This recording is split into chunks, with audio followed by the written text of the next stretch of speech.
Welcome to the deep dive. We unpack the stories behind the headlines, try to bring you the insights that really matter. And today, while we're diving into something pretty specific, it's a tech puzzle, really, one that might feel familiar if you've ever had a fight with some online verification process. And this actually comes directly from one of you listening. Thanks for sharing this. We're looking at a really baffling YouTube channel verification issue you reported. Just a frustrating dead end for someone trying to, manage their channels. Yeah, so the source material here is basically your story, a detailed first-person account of really grappling with this tech glitch. It's kind of a perfect example of how something that seems simple online can suddenly become this massive headache. Right. And our mission today really is to unpack your experience. Let's try and understand the symptoms of this problem because it seems quite persistent. And more than that, maybe explore what it tells us about, these big platforms, how they work or sometimes don't work, and how our digital selves are managed or maybe mismanaged sometimes.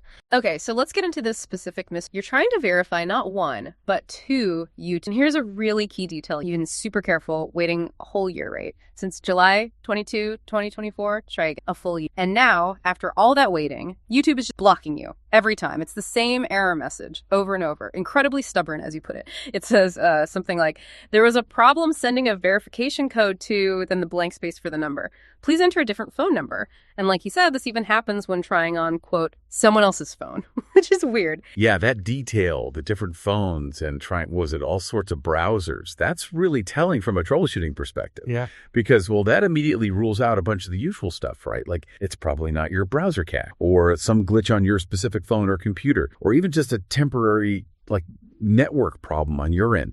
When SNS verification just keeps failing like that across different setups, it almost always points to something deeper. Could be a flag on the account itself, maybe some kind of rate limit that's gone wrong, or maybe just a back-end issue at YouTube. Like how they handle these re-verification attempts after that specific one-year cool. It's fascinating, isn't it? How this core thing, phone verification, which is supposed to build trust, stop spam and fraud, how it can just become this impossible wall for a legit user. And you specifically said not doing anything suspicious, right? You even invited YouTube to watch what you're doing. It really speaks volumes about that feeling of helplessness, when some automated system seems to be judging you, but you have no idea why. It just highlights that tricky balance platforms like YouTube have to find. You need strong security, sure, but it can't completely break the user experience. Yeah, absolutely. And you can tell how much this is impacting you because you put out that call to action, asking other people with the same issue to chime in, asking them to comment, share the post widely, basically trying to get it in front of actual YouTube employees. It really shows how powerless users can feel sometimes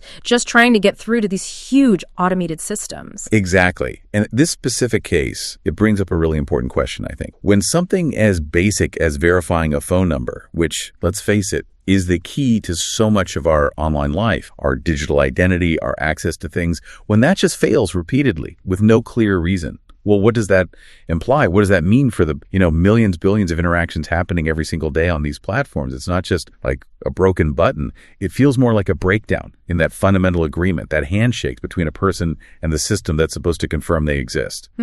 So wrapping up our deep dive today into this really persistent YouTube verification problem, we've seen how what looks like a small tech glitch can actually have these really significant real-world effects on people just trying to use these big platforms. It's a very vivid picture of those hidden frustrations that pop up when these massive kind of opaque digital systems just don't work the way you expect them to. Right. And if you zoom out a bit, connected to the bigger picture, it leaves us with a pretty compelling thought, I think. Right. We live in a world that relies more and more on these automated systems, right? For our identity, for access, for everything. So what are the maybe subtle but really profound challenges people face when the very tools built to, secure their digital lives actually end up locking them out by mistake? Mm-hmm. It really shines the light on that constant tension, doesn't it, between a platform needing scale and security and, the individual just needing things to work transparently and reliably. Something to think about.